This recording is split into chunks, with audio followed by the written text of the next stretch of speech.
Assalamualaikum warahmatullahi wabarakatuh. Selamat siang teman-teman semuanya. Di sini kami dari kelompok 6 akan mempresentasikan tentang komponen hadis. Sebelum kita menyampaikan materi, alangkah baiknya kita perkenalan dulu.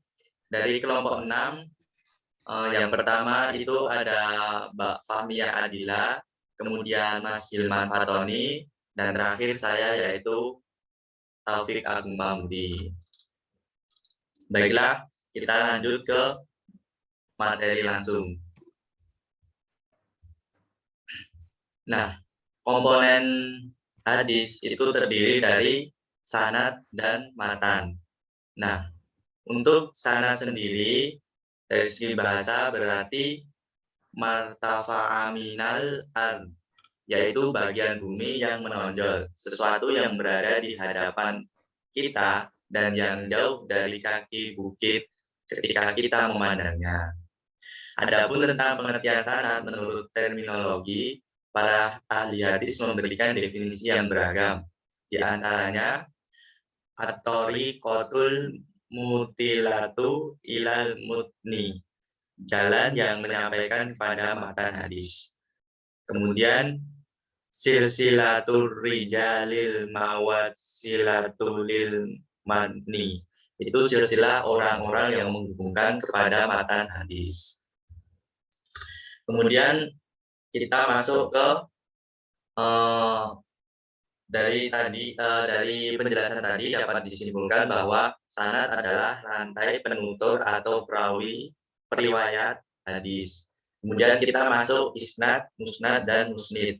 Nah, istilah isnad menurut lugah ialah menyandarkan sesuatu kepada yang lain. Sementara isnad menurut istilah menerangkan rangkaian urutan sanad sesuai hadis. Di samping itu, isnad juga bisa diartikan dengan menceritakan jalannya matan. Kemudian musnad. Musnad sendiri adalah hadis yang diterangkan dengan menyebutkan sanadnya hingga sampai kepada matanya. Nah, musnad sendiri itu berbentuk isim maf'ul dari kata kerja asnada yang berarti sesuatu yang disandarkan pada yang lain. Kemudian jikalau secara terminologi dapat mengandung 3 pengertian, yaitu hadis yang bersambung sanadnya dari perawinya sampai kepada akhir sanadnya. Kemudian kitab yang menghimpun hadis-hadis Nabi Shallallahu Alaihi Wasallam yang diriwayatkan oleh sahabat, seperti hadis-hadis yang diriwayatkan oleh Abu Bakar radhiyallahu anhu dan lainnya. Kemudian kata pengertian dari musnid. Nah, musnid sendiri yaitu orang yang menerangkan sanad suatu hadis. Nah, musnid itu berasal dari isim fa'il dari asnada yusnidu yang berarti orang yang menyadarkan sesuatu kepada yang lain. Seperti itu. Kemudian kita masuk ke tinggi rendahnya rangkaian sanad atau silsilah al-zahab.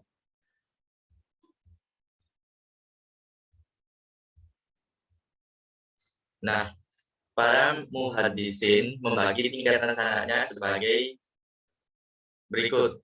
Ada 3. Yang pertama yaitu ashahu as-sanid, yaitu sanad-sanad yang lebih sahih.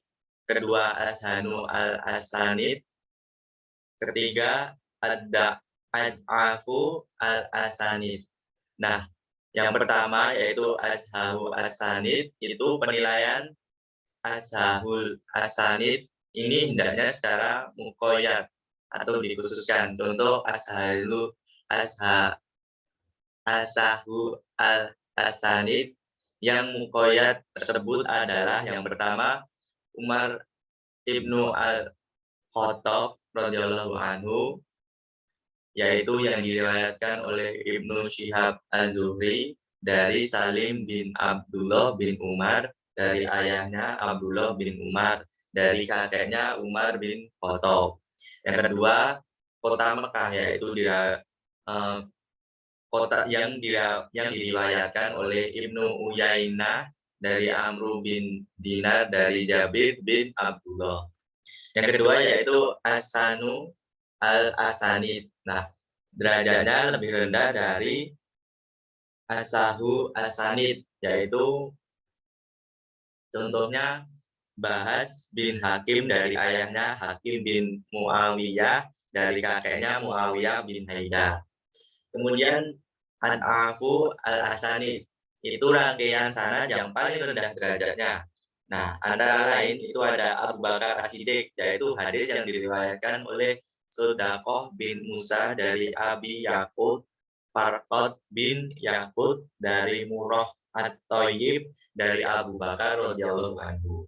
Yang ketiga, kota Yaman, ialah yang diriwayatkan oleh Hafs bin Umar dari Al-Hakam bin Aban dari Ikrimah dari Ibnu Abbas. Kemudian jenis-jenis sanad. Nah, jenis-jenis sanad itu jenisnya dibagi menjadi dua. Yang pertama sanad ahli dan yang kedua. Yang pertama sanad ahli, yang kedua sanad nazil. Nah, sanad ahli sendiri adalah sanad yang jumlah perawinya lebih sedikit jika dibandingkan dengan sanad lainnya.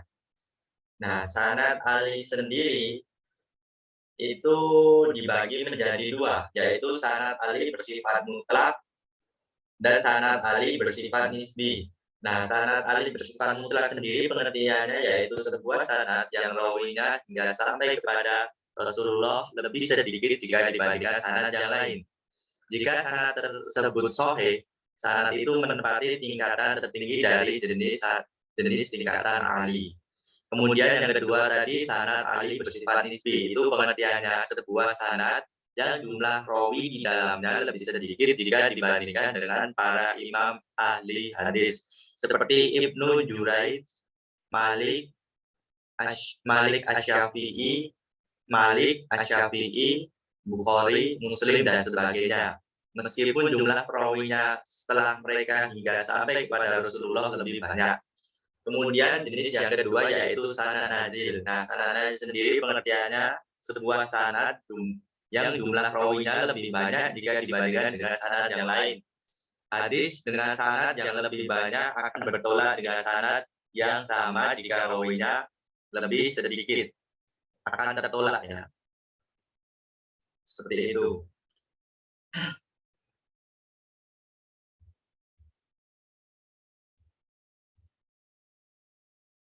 Kemudian lanjut ke lambang perawian yang akan dijelaskan oleh Mbak Fahmia. Baiklah, saya ambil alih. Bismillahirrahmanirrahim. Selanjutnya saya akan menjelaskan presentasi terkait dengan lambang periwayatan. Yang mana lambang periwayatan ini masih termasuk dari komponen sanad. Penyandaran berita yang dilakukan oleh setiap pembawa berita dalam mata rantai sanad menggunakan ungkapan kata-kata yang melambangkan pertemuan langsung atau biasa disebut dengan mutasil atau tidaknya, yaitu misalnya haddatsana atau haddatsani, akhbarona atau akhbaroni, amba'ana atau amba'ani. Selain itu ada juga lambang periwayatan lain yaitu zakaroli atau kolali dan juga an. Kemudian saya akan menjelaskan dari pengertian dari masing-masing lambang periwayatan tersebut. Yang pertama, lambang periwayatan sami'tu atau haddatsana atau haddatsani. Dipergunakan dalam metode as-sama', artinya seorang murid mendengarkan penyampaian hadis dari seorang guru atau syekh secara langsung. Guru membaca, murid mendengarkan bacaannya. Yang kemudian lambang periwayatan akhbaroni atau akhbarona. Di lambang periwayatan ini dipergunakan dalam metode al-qiraah atau al-ard. Qiraatu au al-ardu. Artinya seorang murid membaca atau yang lain ikut mendengarkan dan didengarkan oleh seorang guru. Guru mengiyakan jika benar dan meluruskan jika terjadi kesalahan. Kemudian yang ketiga ada lambang periwayatan anba'ani atau amba'ana. Dalam metode ijazah, seorang guru memberikan izin periwayatan kepada seorang atau beberapa orang muridnya. Murid yang diberikan izin untuk menyampaikan periwayatan tidak sembarang murid, akan tetapi hanya murid-murid tertentu yang memiliki kemampuan untuk melakukan hal tersebut. Yang selanjutnya ada lambang periwayatan kolali. Kolali yang berarti ia berkata padaku, atau zakaroli yang berarti ia menyebutkan kepadaku. Lambang periwayatan ini dipergunakan dalam menyampaikan hadis metode sama al-muzakaroh. Artinya, murid mendengarkan bacaan guru dalam konteks muzakaroh, bukan dalam konteks menyampaikan periwayatan yang tentunya tidak siap kedua belah pihak. Dan yang terakhir ada lambang periwayatan an. Hadis yang diriwayatkan menggunakan kata an disebut hadis mu'annanah. Hadis mu'annanah hadis mu'annanah jumhur ulama. Dapat diterima asal periwayatannya tidak mudalis atau menyimpan cacat dan dimungkinkan adanya pertemuan dengan gurunya. Next. Selanjutnya kita beralih ke pengertian matan. Kata matan atau al-matan menurut bahasa berarti marfa'a min al-ard, yaitu tanah yang meninggi. Secara etimologis, matan berarti segala sesuatu yang keras bagian atasnya, punggung jalan atau muka jalan, tanah keras yang tinggi. Matan kitab adalah yang bersifat komentar dan bukan tambahan-tambahan penjelasan. Bentuk jamak adalah mutun dan mitan. Adapun yang dimaksud matan dalam ilmu al-hadis yaitu ma intaha ilaihi sanadu minal kalam fa huwa nafsul haditsil ladzi dzukirul isnadulah. Artinya perkataan yang disebut pada akhir sanad yakni sabda Nabi Shallallahu alaihi wasallam yang disebut sesudah habis disebutkannya sanad.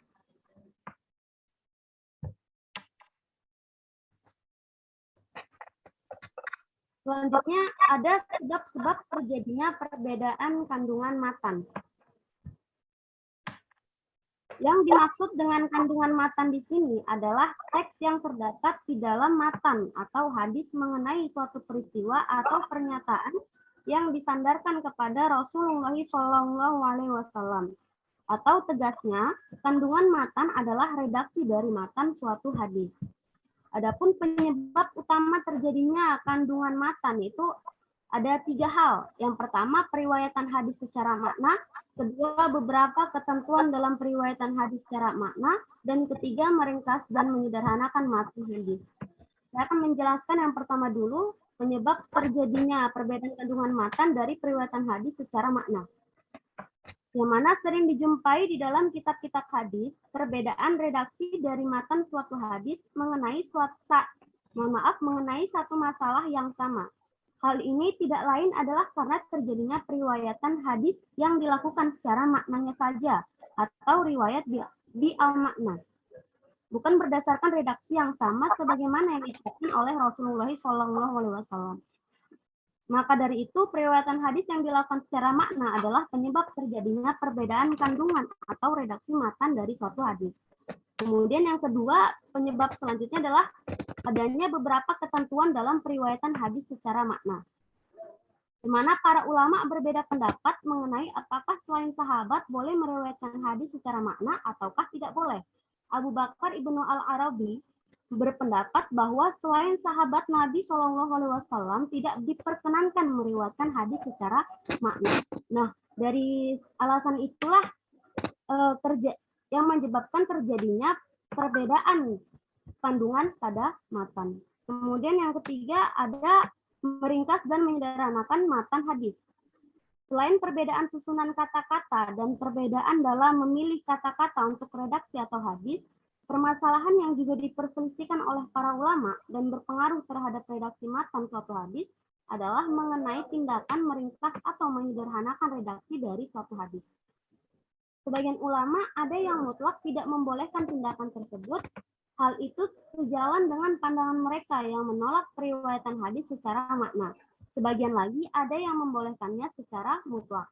Namun, kebanyakan ulama hadis dan merupakan pendapat yang terkuat adalah membolehkannya dengan persyaratan. Selanjutnya, kita lihat adalah perbedaan kandungan matan. Ada beberapa perbedaan kandungan matan hadis, yaitu periwayatan matan hadis dapat dilakukan dengan 2 cara. Yaitu pertama riwayat al-lafzi Riwayat di Al-Lafzi adalah menyampaikan kembali kata-kata Nabi dengan redaksi kalimat yang sama dengan apa yang disabdakan Nabi. Dengan periwayatan ini, maka tidak ada perbedaan antara perawi satu dengan perawi yang lainnya dalam menyampaikan hadis Nabi. Yang kedua adalah riwayat di Al-Makna. Riwayat di Al-Makna periwayatan dengan makna yang terkandung dalam hadis, namun redaksinya berbeda dengan yang diucapkan Nabi. Nah, dari kedua cara ini, cara yang kedua inilah yang menyebabkan timbulnya perbedaan kandungan matan hadis. Banyak sekali hadis yang ada di dalam kitab-kitab karya para perawi yang ditulis dengan redaksi yang sedikit banyak berbeda redaksi kalimatnya, meskipun makna yang dikandung sama. Periwayatan ini telah terjadi sejak masa sahabat karena mereka tidak mencatat hadis pada saat mereka bersama Nabi. Juga tidak menghafal kata per kata Nabi, maka mereka menyampaikan dari apa yang mereka ingat saja. Semua ulama hadis sepakat untuk menerima riwayat para sahabat meskipun berbeda-beda redaksi. Alasannya adalah para sahabat memiliki pengetahuan bahasa yang tinggi dan para sahabat menyaksikan langsung keadaan dan perbuatan Nabi. Mayoritas ulama hadis juga membolehkan periwayatan di al-makna yang dilakukan oleh para perawi selain sahabat dengan ketentuan. Yang pertama, mengetahui pengetahuan bahasa Arab yang mendalam, kedua dilakukan karena terpaksa, yang ketiga diriwayatkan di al-makna bukan bacaan-bacaan bersifat ta'abudi, yang keempat periwayatan di al-makna sepatutnya out nahwa haza atau yang semakna dengannya setelah menyebut matan hadis. Dan yang terakhir, kebolehan ini hanya berlaku sebelum masa pembukuan hadis secara resmi. Terkait dengan matan atau redaksi, maka yang perlu dicermati dalam memahami hadis yaitu ujung sanad sebagai sumber redaksi. Apakah berujung pada Nabi Muhammad ataukah bukan? Kemudian matan hadis itu sendiri dalam hubungannya dengan hadis lain yang lebih kuat sanadnya, apakah ada yang melemahkan atau menguatkan? Dan selanjutnya dengan ayat dalam Al-Quran, apakah ada yang bertolak belakang? Nah, di sini kami akan memberikan contoh dari hadis beserta dengan apa yang dimaksud sanad juga matan. Bismillahirrahmanirrahim. Ma akhrajahu Bukhari qala haddatsana Musaddadu haddatsana Mu'tamir qala sami'tu Abi qala sami'tu Anas ibnu Malik radhiyallahu anhu. Qala kana Nabi sallallahu alaihi wasallam yaqul Allahumma inni a'udzubika minal ajzi wal kasali wal jubni wal harami wa a'udzubika min fitnatil mahya wal mamat wa a'udzubika min azabil qabr. Yang dimaksud dari sanad di sini adalah haddatsana Musaddadun haddatsana Mu'tamir qala sami'tu Abi qala sami'tu Anas ibnu Malik radhiyallahu anhu. Dan kemudian yang dimaksud dalam matan adalah dimulai dari qala Nabi sallallahu alaihi wasallam yaqul Allahumma inni a'udzubika minal ajzi wal kasali wal jubni wal harami wa a'udzubika min fitnatil mahya wal mamat wa a'udzubika min azabil qabr. Yang artinya Nabi berdoa, ya Allah, sesungguhnya aku mohon perlindungan kepada Engkau dari sifat lemah, lelah, penat, dan pikun. Aku mohon perlindungan kepada Engkau dari fitnah hidup dan mati, dan aku mohon perlindungan kepada Engkau dari azab kubur. Sekian presentasi dari kelompok kami. Jika ada kekurangannya, jika ada salah kata dan kekurangannya, kami mohon maaf yang sebesar-besarnya. Wabillahi taufiq wal hidayah. Wassalamualaikum warahmatullahi wabarakatuh.